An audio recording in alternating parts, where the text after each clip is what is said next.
Sa dokumentong hawak ng Politico.com, rumaragas ang parang baharang insertions na ginawa noong nakaraang taon para sa 2025 budget. Abot sa higit 142.717 billion pesos ang kabuang insertions na inilaan para sa flood control projects, pag-aayos ng mga kalsada at tulay at ilan pang infrastructure projects. Nangyari ito noong 19th Congress kung saan Senate President si Chizzy Escudero. Sa record na hawak ng Politico.com, pangalawa ang Sorsogon sa pinakamalaking pinaglaanan ng infra projects na umabot ng 9.136 billion pesos. Sa nasabing halaga, 1.165 billion ang inilaan para sa flood control.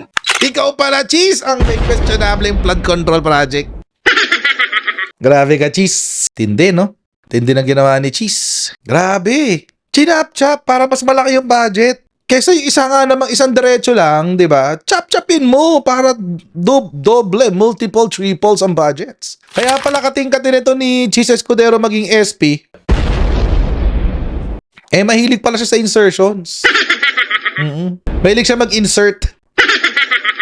Kalmahan lang kasi sa insertions. Grabe naman kasi insertions niya, mga kababayan. Laki-laki, 142 billion. Oo. Actually, mga kababayan, matagal ko na ho itong itinatago. Matagal na ho may nagpadala sa akin nito. Pero sabi ko, aabangan ko muna na ilabas ng mainstream media. Kasi, ayoko naman na magmukha akong fake news. Actually, tinatanong ko pa rin, kasama ba ito sa mga line items na na-veto? Meron ba dito mga na-veto? Kasi mga kababayan, ang lala nito. Ito ho kasi yung balita. Cheese and Senate allies behind 142 billion pesos in insertions in 2025 national budget. Kaya pala magiging Senate President ulit. Ikaw nang biyayaan ng 142 billion pesos, guys. Billion ha, we're not talking about millions. Wala. Chicken feed yung millions eh. Kaya usapan ngayon, B to T. Billions to trillions, guys. Ang usapan ngayon. Ang titigas ng fizz. Baha sa Metro Manila, baha sa iba't ibang lugar sa Luzon, Visayas areas at sa maraming lugar sa Mindanao. Bunsod ng mga pag-ulan na dala ng habagat na pinalakas ng nagdaang bagyong Krising. At bumabaha rin sa insertions ang 2025 General Appropriations Act o ang budget ng gobyerno ngayong taon. Sa dokumentong hawak ng Politico.com, rumaragas ang parang baharang insertions na ginawa noong nakaraang taon para sa 2025 budget. Abot sa higit 142.717 billion pesos ang kabuang insertions na inilaan para sa flood control projects, pag-aayos ng mga kalsada at tulay at ilan pang infrastructure projects. Nangyari ito noong 19th Congress kung saan Senate President si Chizzy Escudero. Sa record na hawak ng Politico.com, pangalawa ang Sorsogon sa pinakamalaking pinaglaanan ng infra projects na umabot ng 9.136 billion pesos. Sa nasabing halaga, 1.165 billion ang inilaan para sa flood control. Nakasaad sa page 719 ng 2025 GAA, ilang proyekto kaugnay ng flood mitigation at flood protection projects ang pinaglaanan. Ganon din ang konstruksyon ng seawall sa ilang coastal areas. Dating gobernador ng Sorsogon, si SP Cheese. Sinubukan natin siyang kulang ng pahayag dokumento, pero hindi pa ito tumutugon. Pero una na niyang idinipensa ang nasabing usapin noong Hulyo. May mga proposed amendments ang mga senador at ang mga mambabatas sa Kamara man o sa Senado na dumaan sa proseso ng amendments. Kung saan mang lugar yon, nakalagay naman sa budget lahat. Pinakamalaki namang budget ang nailaan sa mga infra projects sa Bulacan na aabot sa higit sa 12 billion pesos. Kung saan 2.9 billion dito ay para sa mga proyektong may kinalaman din sa flood control. Langya, Joel! 12 billion pesos kay Joel Villanueva, guys.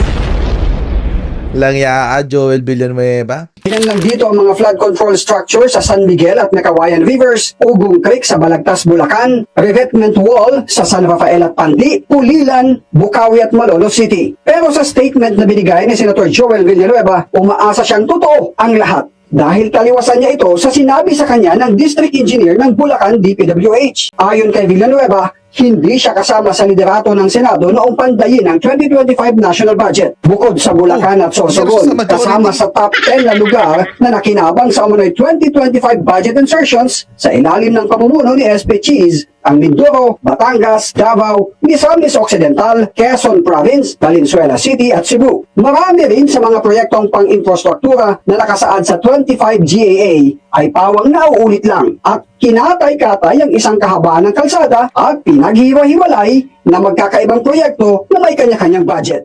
Ikaw pala, Cheese, ang may questionable flood control project.